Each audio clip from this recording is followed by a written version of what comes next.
ხმაური და დაპირისპირება იყო რუსთაველის გამზირზე გუშინ ღამით. სამართალდამცავებმა პარლამენტთან დემონსტრანტების ნაწილი მას შემდეგ დააკავეს, რაც ისინი საავტომობილო გზის გახსნასთან დაკავშირებით პოლიციის მოთხოვნას არ დაემორჩილნენ.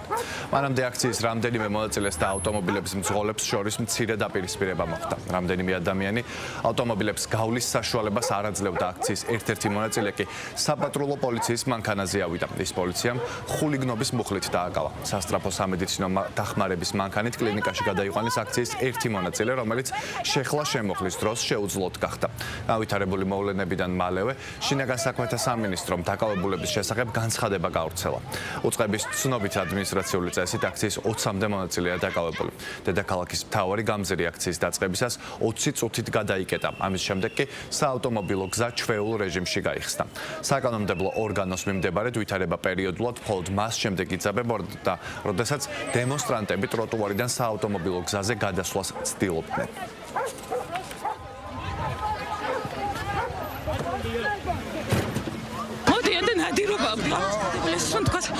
ემჭყლეტვაში მოყოლის გამო არის და არა აღელვების. პრინციპში ძნელია აქ თავი შეიკავო. აღელვებისაგანაც არ ვიცი. გამხეცებულები არიან დღეს. დღეს არიან გვიჩვენონ ზალა. აქამდე ცდილობდნენ რომ არ შემოსულიყვნენ პირდაპირ კონტაქტზე. ეხლა შემოდიან და გვიჩვენონ უნდათ ზალა. ვის ეშინია ამათი ხალხო? ვის ეშინია ამათი?